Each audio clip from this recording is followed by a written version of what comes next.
আদম তো মাটির তৈরি আর আমি তো আগুনের তৈরি। এটা ইবলিসের শুধু মৌখিক স্টেটমেন্ট ছিল না, কারণ কি ছিল? আবা ওয়াস্তাকবার, সে উদ্ধত হয়েছিল, অহংকার প্রদর্শন করেছিল। ভিতর থেকে ইন্টারনালি সে অহংকারী ছিল, সে আন্ডার এস্টিমেট করে কথাটা বলেছে, শুধু মৌখিকভাবে বলে নাই। কিন্তু ঠিক এই ব্যক্তির ঘটনা এমনই, সে মন থেকে অহংকারী হয়ে উঠেছিল, যদিও বা সে আবেদ ছিল।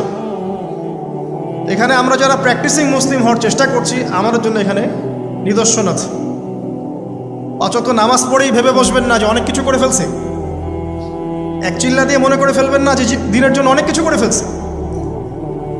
একটা হজ করেছেন, ওমরা করেছেন, সিয়াম রেখেছেন, দিনের জন্য দান সদকা করেছেন, একটা মাদ্রাসা মসজিদ করেছেন, ভেবে বসবেন না আপনি সব অনেক কিছু করে ফেলেছেন এবং অন্যরা সব ককরোচ তেলাপোকা, ওরা জাহান্নামে যাবে, এমনটা মনে করবেন। জানি না আমরা যে কার আমলের কতটুকু আল্লাহর কাছে কবুল হচ্ছে।